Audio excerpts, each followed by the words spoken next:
Special report का वक्त हुआ है। नमस्कार, मैं रविंद्र सिंह आपके साथ। और जयपुर की अवनी लेखरा ने गोल्ड मेडल जीता है। पेरिस पैरालंपिक में गोल्ड मेडल हासिल किया। अवनी लेखरा ने निशानेबाजी में गोल्ड मेडल जीता है। निशानेबाजी के फाइनल में उन्होंने ये गोल्ड मेडल जीता है।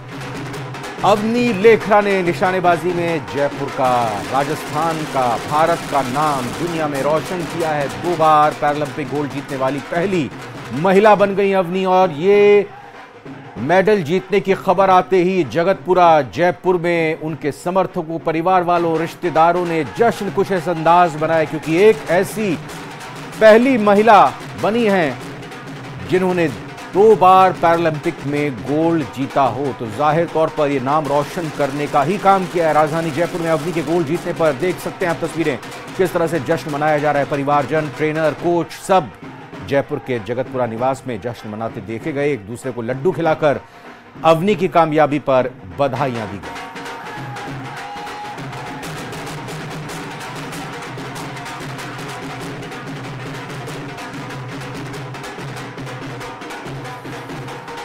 तो देखिए, राजस्थान की अगर बात करें तो राजस्थान की बेटियों ने कमाल कर दिया है पैरालंपिक में।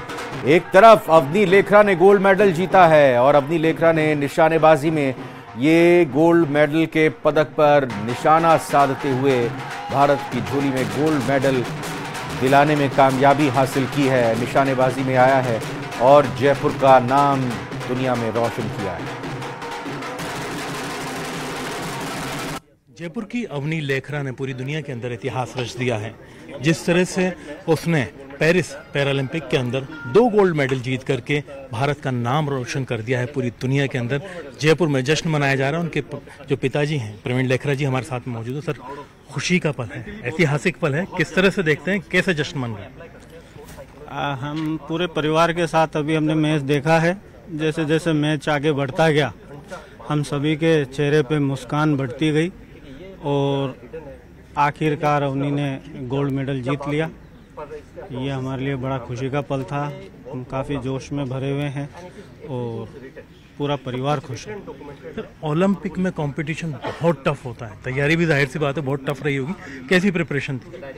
अवनी की तैयारियां काफ़ी अच्छी थी। उसके जो तैयारियों के दौरान जो स्कोर्स थे वो बाकी प्लेयर्स के कंपैरिजन में उनके समकक्ष थे, उनके बराबर थे। और जी बिल्कुल, देखिए लड्डू यहाँ पर खिलाए जा रहे हैं। तो इनके पिताजी को पड़ोसी आ रहे हैं, बहुत खुशी का माहौल है। क्या दौर रहा? सर, आप ट्रेनर हैं उनके? मैं ट्रेनर हूँ। मैं डॉक्टर शुभीर देवनाथ, मैं MNIT में कार्यरत हूँ और मैं एज ए ट्रेनर अवनी के साथ शुरू से ही मैं काम कर रहा हूँ। और लास्ट ओलंपिक में भी मैं दिल्ली में था, 2.5 महीना मैं दिल्ली में कटा है, क्योंकि उस टाइम पे कोविड चल रहा था। तो वहाँ से जर्नी, इससे पहले से जर्नी चल रहा है। तो बट उसका जो रिजल्ट, जो हुनर आया वो आया 21 से, टोक्यो ओलंपिक से शुरू हुआ। इसके बाद ओलंपिक में मेडल है, इसके बाद वर्ल्ड कप में गोल्ड मेडल है, इसके बाद एशियन गेम्स में गोल्ड मेडल है। ये रिपीट किया इस बार फिर ओलंपिक में गोल्ड मेडल। ऐसा मतलब असंभव है, मतलब एक ही पोजीशन को बरकरार रखना, ये अपने आप में भगवान की देन है। And I believe on. इस बार के लिए कुछ खास तैयारी थी? इस बार के लिए हम लोग का साइंटिफिक के लिए हम लोग जा रहे हैं, तो इसमें बिल्कुल प्रेस्क्रिप्शन बना के है। वो अभी बात करेंगे नहीं करेंगे, क्योंकि उसको अगर शेड्यूल में लिखा है कि अभी सो जाएंगे 9 बजे, तो वो कोई नहीं उठा सकते उसको, कोई भी नहीं उठा सकते। डिसिप्लिन बिल्कुल अटल डिसिप्लिन अटल है। कल रात को जैसे हमारा बात हुआ, कुछ एक इश्यूज चल रहा था mentally, because I work with the physical as well as the mental aspect. तो उसमें हमारा बिल्कुल मेंटल लेवल पे हमारा बहुत स्ट्रांग है, क्योंकि हर शॉट पूरा फोकस होता है सिर्फ ट्रिगरिंग पे। तो उस जगह पे कैसे शॉट चलाना है, चलाना एक चीज़ है, सब चलाते हैं, लेकिन कितना नर्व होल्ड करके इसको चलाना और वो फाइनल खेलना अपने आप में एक बहुत बड़ी प्रेशर है, क्योंकि वो नंबर 1 स्पॉट से नीचे ना आ जाए। कैमरा पर्सन दिलीप चेची के साथ में अरबाज अहमद, न्यूज़ 18 के लिए जयपुर से। 12 से बड़ी खबर आ रही है, जहां पर पुलिस ने आरोपियों की, बदमाशों की परेड निकाली है। हत्या के आरोपियों की सड़क पर यह परेड निकाली गई है। फटे कपड़े, गंजा सर और लंगड़ा कर चलते दिखाई दिए। इस परेड के दौरान ये आरोपी 20 अगस्त को बदमाशों ने गोली मारकर हत्या की थी। और मामूली कहासुनी के बाद दुर्गेश नाम के शख्स की इन बदमाशों ने हत्या कर दी थी। हत्या के 3 आरोपियों को गिरफ्तार किया गया और इन तीनों ही आरोपियों को पकड़कर पुलिस ने सड़क पर इनकी परेड कराई। आप देख सकते हैं इन तस्वीरों में फटे हुए कपड़े, सर मुंडवा दिया गया है या कहें कि सर मुंडा हुआ है, और दूसरी तरफ घायल हालत में लंगड़ाते चलते हुए पैरों में पट्टी बंधी हुई है। इस अंदाज में चले और साफ तौर पर पुलिस की कोशिश लोगों को दिखाने की कि भले ही इनकी तरफ से इस तरह से मामूली बात पर हत्या दिन दहाड़े कर दी गई हो, लेकिन जब पुलिस का डंडा चलता है और पुलिस की गिरफ्त में अपराधी आते हैं तो कैसे पुलिस का खौफ उनके सिर चढ़कर बोलता है। और ये इन बदमाशों को भी जताने और बताने की कोशिश की आगे से इस तरह के अपराध से तौबा करनी होगी। जो आपने अपराध किया इसकी तो आपको कानून सम्मत सजा मिलेगी ही मिलेगी अदालत से, लेकिन अगर आप आगे इस तरह की हिमाकत घटना करेंगे, ना पुलिस के शिकंजे से बचेंगे और ना पुलिस की गिरफ्त से। सर ये 20 अगस्त को शाम के टाइम पे ये यहाँ एक ढाबा था जहाँ भी घटना तस्दीक और क्राइम सीन के मुलजिमों ने बताया जो उस तारीख को एक यहाँ दुर्गेश नाम का माली युवक है, ये 3 आदमियों ने मिलकर उसके ऊपर हथियारों से वार कर दिया था, जिससे उसकी इलाज के दौरान डेथ हो गई थी। विपिन तिवारी 12 संवाददाता और जानकारी के साथ जुड़ चुके हैं। विपिन, जिस तरह से इन हत्या के आरोपियों की परेड पुलिस ने कराई, इसको लेकर लोगों में क्या चर्चा है? क्या खौफ बदमाशों का कम हुआ? जी बिल्कुल, क्योंकि लगातार जिस तरह से शहर में अपराध की घटनाएं सामने आई है, फायरिंग को लेकर ही हो, तो लगातार कह सकते हैं कि बीते 2-3 महीने में फायरिंग के आधा दर्जन करीबन घटनाएं हुई थी, चाहे वो आपसी हो, चाहे या फिर ये मामूली रूप के बाद विवाद जो है वो हत्या के रूप में बदल गया हो। लेकिन पुलिस का जो रवैया है, इस रवैये की जमकर तारीफ हो रही है, क्योंकि कहीं ना कहीं शहरवासी जो है वो दहशत में थे। लगातार फायरिंग के बाद लोग सहमे हुए थे कि आखिर शहर में हो क्या रहा है, ये लगातार फायरिंग हो रही है, लोग जो डरे हुए थे। लेकिन जिस तरह पुलिस ने आज इन अपराधियों की परेड कराई, इनको जिस तरह से मौका वारदात पे ले जाया गया और इनको मौका मुआयना करवाया गया, ये लोग जो है रास्ते में पूरा देखते हुए, देखने लायक था पूरा नजारा। जहां से भी अपराधी गुजर रहे थे वहां लोग जो है इनको देख रहे थे कि आखिर यही वो लोग हैं जो दहशत मचाए हुए थे, लेकिन अब जो है वो शर्म से सड़क पर वो सर झुकाए चल रहे हैं। क्योंकि वीडियो में देख भी सकते हैं किस तरह पुलिस ने रिमांड में जो है इनसे पूछताछ करी और जो है इनकी मारपीट की पट्टियां बंधी हुई है, हाथ पैर पे फटे हुए कपड़े हैं, सर इनका गंजा किया हुआ है। तो ऐसे में जो है लोग देखा कि अपराधियों के साथ जो है न्यायालय जब फैसला देगा, लेकिन पुलिस का जो ये फैसला है वो भी बिल्कुल। विपिन, धन्यवाद आपका फिलहाल खबर पर जानकारी देने के लिए विस्तार से। दौसा से बड़ी खबर है, सेंट्रल जेल श्यालावास में एक बार फिर मोबाइल, पुलिस को जमीन में गड़े हुए 2 मोबाइल मिले हैं। जी हां, पॉलिथीन में पैक करके बाकायदा सेफली सुरक्षित जमीन में गाड़कर इनको रखा गया था ताकि नजर ना पड़े। जब इस्तेमाल करने की जरूरत पड़े तो जमीन में गड़े हुए इन मोबाइल को बाहर निकालकर इस्तेमाल में ले लिया जाए। छिपाकर रखे गए थे। सर्च अभियान के दौरान लाल सूट एडीएम भी मौजूद रहे। पूर्व में इसी जेल से सीएम को जान से मारने की धमकी दी गई थी और धमकी के बाद जेल से 10 मोबाइल मिले थे। लाल सूट, नांगल, पापड़दा और लवाण थाना पुलिस ने सामूहिक रूप से सर्च अभियान चलाया था।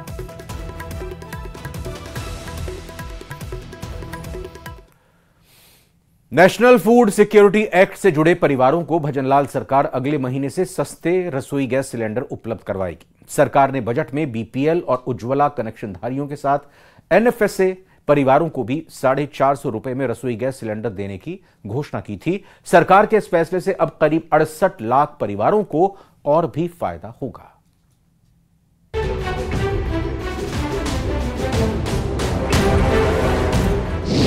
National food security act NFSA से जुड़े परिवारों को प्रदेश सरकार का तोहफा। 1 सितंबर से मिलेगा 450 रुपए में गैस सिलेंडर। सरकार के फैसले से करीब 68 लाख परिवारों को फायदा।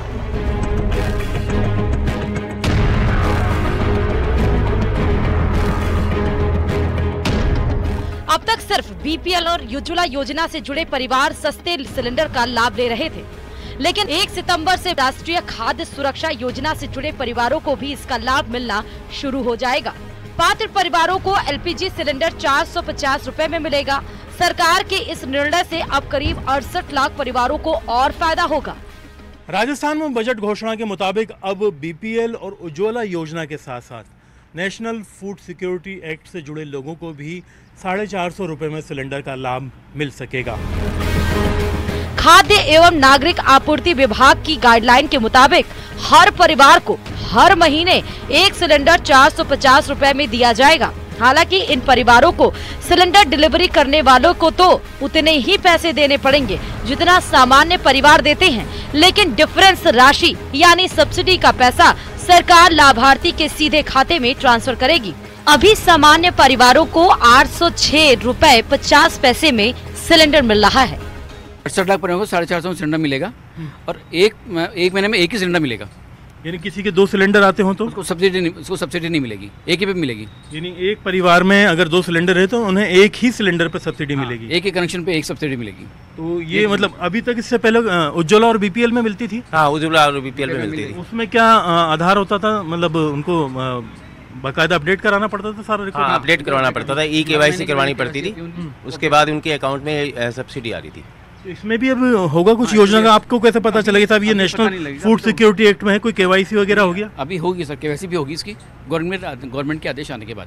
गवर्नमेंट के आदेश आने के बाद तो प्रदेश में करीब 70 लाख ऐसे परिवार हैं जो उज्ज्वला और BPL कनेक्शन के तहत सब्सिडी पर 450 रुपए में रसोई गैस सिलेंडर का लाभ ले रहे हैं, जबकि NFSA की सूची में 1,07,35,000 से ज्यादा परिवार हैं। NFSA सूची में जुड़े कुल परिवारों में से करीब 37 लाख परिवार ऐसे हैं जो BPL या उज्ज्वला कनेक्शन धारियों की सूची में भी शामिल हैं। इस तरह शेष करीब 68 लाख परिवार जो केवल NFSA की ही सूची में, उनको भी अब सस्ता सिलेंडर मिलेगा। जो लोग उज्ज्वला योजना से जुड़े हुए हैं, BPL के दायरे में आते हैं या फिर अब नेशनल फूड सिक्योरिटी एक्ट के दायरे में जिन्हें रखा गया है, उन्हें यही सिलेंडर अब 450 रुपये में राजस्थान में भी मिलेगा, क्योंकि ये घोषणा राजस्थान के बजट में मुख्यमंत्री भजन लाल शर्मा ने की थी और उस घोषणा के बाद में अब इस पर अमल शुरू हो गया है, ताकि प्रदेश के उन तमाम परिवारों को जो कि राशन कार्ड के जरिए नेशनल फूड सिक्योरिटी एक्ट से जुड़े हुए हैं, उनकी KYC होगी और उन्हें इसका लाभ मिलना शुरू हो जाएगा। कैमरा पर्सन दिलीप चेची के साथ में अरबाज अहमद, न्यूज़ 18 के लिए जयपुर से। स्वास्थ्य विभाग के तबादलों में अब सिफारिश नहीं चलेगी। चिकित्सा मंत्री के निर्देशन में विभाग ने एक ट्रांसफर पॉलिसी तैयार की है। इस पॉलिसी के लागू होने के बाद ना तो डेपुटेशन होगा और ना ही एक पद पर 2-2 कार्मिकों को लगाने की व्यवस्था ही होगी। पॉलिसी की खास बात यह है कि पिछड़े जिलों में काम करने वाले कार्मिकों के लिए एक्स्ट्रा अलाउंस का भी प्रावधान किया गया है।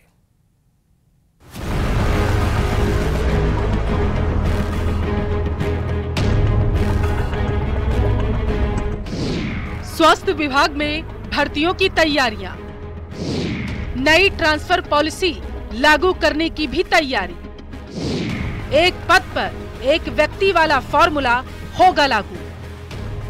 प्रदेश में मरीजों को बेहतर स्वास्थ्य सुविधाएं मिल पाए, इसके लिए राज्य सरकार बड़ा कदम उठाने जा रही। प्रदेश के चिकित्सा संस्थानों में रिक्त पदों की समस्या सुलझाने के लिए भर्तियों के साथ ही एक ट्रांसफर पॉलिसी लाई जा रही है। इस ट्रांसफर पॉलिसी के मुताबिक अब विभाग में जो भी भर्तियां होगी, उन कर्मियों की पोस्टिंग सबसे पहले रिक्त पदों पर की जाएगी। इसके अलावा विभाग ने डेपुटेशन की व्यवस्था को भी खत्म करने का मन बना लिया है। एक पद पे 2 लोग बैठे हुए, वो सब जाएंगे, ठीक है। वर्किंग अरेंजमेंट सब जाएंगे। मैंने मेरे 8 महीने के कार्यकाल में मैंने एक भी डेपुटेशन नहीं किया। मैंने डेपुटेशन ईजिएस्ट वे होता है सिस्टम को पंचर करने का, इसलिए कि अब हमारे जब एक्सेस लोग जब निकल जाएंगे और ये ज़्यादा भर्ती आ जाएगी, तो मेरा सबसे भारी उद्देश्य है कि मेरे जितने भी हॉस्पिटल्स हैं सब जगह मुझे ये भर्ती है और एक्सेस जो लोड है जो शहरों के अंदर है, इसको मुझे करके इसको दुरुस्त करना है। अब एक ही पद पर 2-2 कर्मियों को लगाए जाने की व्यवस्था भी नहीं होगी। इसके अलावा कर्मचारियों को आकर्षित करने के लिए अभावग्रस्त जिलों में काम करने पर एक्स्ट्रा अलाउंस यानी कि अतिरिक्त भत्ता भी दिया जाएगा। ट्रांसफर पॉलिसी के अनुसार एक जगह पर 2 साल पूरे करने पर कार्मिक तबादले के लिए पात्र होंगे। हालांकि कर्मचारियों के इंटरचेंज करने पर भी विचार चल रहा है। पॉलिसी के अनुसार तबादलों की पूरी प्रक्रिया राज्य हेल्थ पोर्टल के जरिए ही की जाएगी। पॉलिसी के अनुसार कर्मचारियों को सीनियरिटी के आधार पर अलग अलग कैटेगरी में वर्गीकृत किया जाएगा। पॉलिसी में इस बात का ख्याल रखा गया कि पति पत्नी को एक ही जगह पर पोस्टिंग मिल सके। ऐसा न होने पर आसपास के जिलों में भी पोस्टिंग उन्हें दी जा सकती है। और जो लोग हमारा प्रपोजल है, अभी इसको क्लियरेंस नहीं मिली है। हमने कुछ स्टेट के मॉडल्स हमने चूज किए हैं अच्छे मॉडल चूज किए हैं और मुख्यमंत्री जी ने कहा कि 2-3 स्टेट्स के और देख लो। हमने ये भी प्रस्ताव रखा कि जब बैकवर्ड एरिया में जाएंगे तो उनको कुछ स्टाइपेंड, कुछ उनको एक्स्ट्रा अलाउंस मिलना चाहिए, जिससे उनके लिए वर्थवाइल हो। प्रदेश के पिछड़े जिलों में रिक्त पदों को भरने सबसे बड़ी समस्या है। नई पॉलिसी का प्रेजेंटेशन मुख्यमंत्री को दिया जा चुका है और अब सीएम की हरी झंडी मिलते ही प्रदेश में पॉलिसी को लागू किया जाएगा। न्यूज़ 18 राजस्थान के लिए सौरभ गृहस्थी की रिपोर्ट। जयपुर में 11 महीने की मासूम की किडनैपिंग किसी फिल्मी कहानी से कम नहीं लगती। पुलिस ने जब आखिरी बार अपहृत बच्चे को किडनैपर से मिलवाया, बच्चा किडनैपर के कलेजे से लिपटकर जार जार रोने लगा। किडनैपर और बच्चे को रोता देख पुलिस थाने का माहौल भी भावुक हो गया।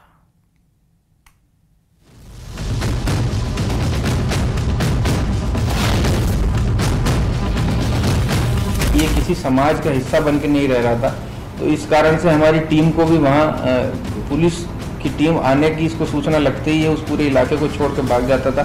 तो पुलिस टीम को भी अपना भेष बदल करके और साधुओं के रूप में ही वहाँ विचरण करना पड़ा।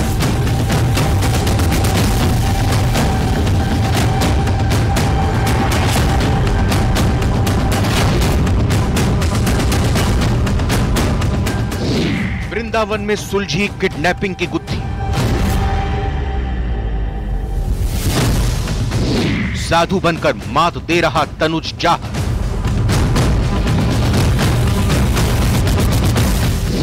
अपने बनाए जाल में फंस गया आरोपी।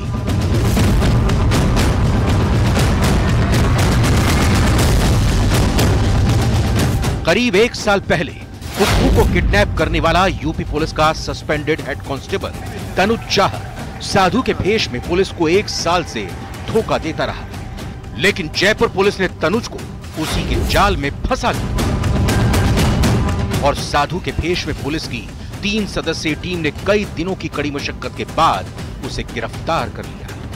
ये भूतपूर्व सर्विलांस टीम का सदस्य रह चुका है, तकनीकी रूप से बहुत कुशल है, मोबाइल फ़ोन का इस्तेमाल ना के बराबर करता है, पूरी तरह से अपनी वेशभूषा को बदल चुका था। इसके जो पहले के परिवारजन थे, जो सगे संबंधी थे, विभाग में इसके जो भी साथी थे, उन सभी से पूरी तरह से ये कट चुका था।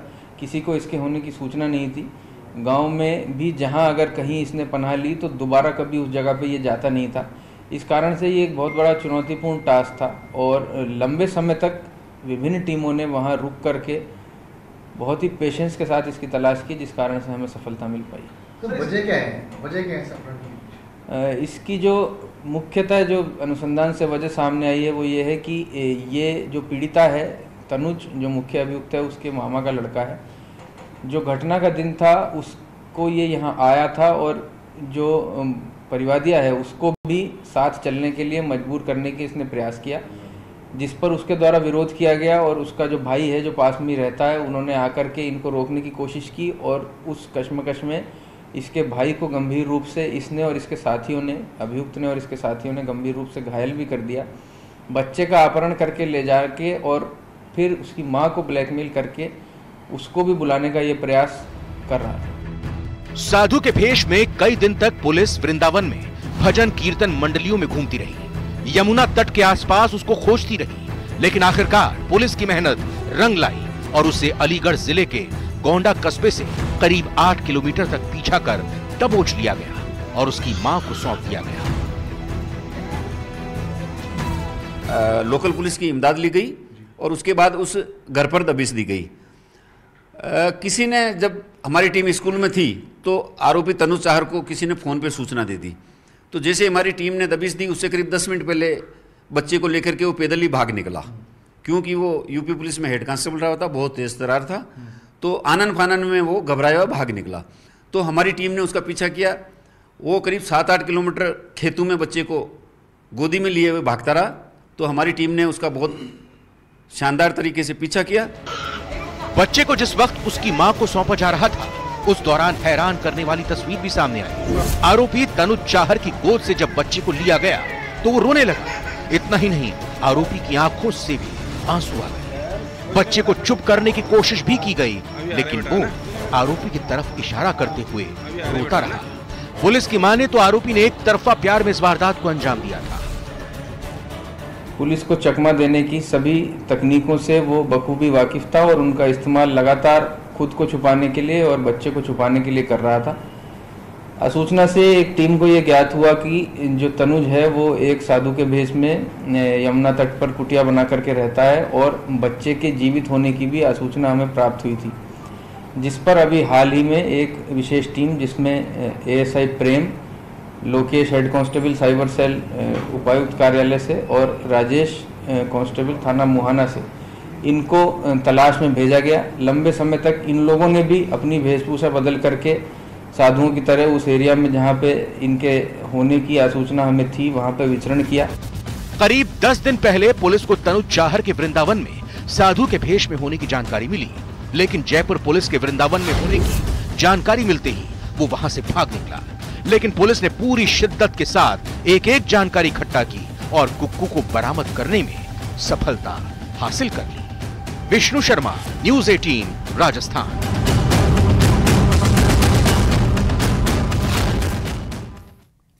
भरतपुर जिले के बयाना की रहने वाली एक महिला योगा टीचर बच्चों को मिड ब्रेन एक्टिवेशन कला सिखा रही हैं।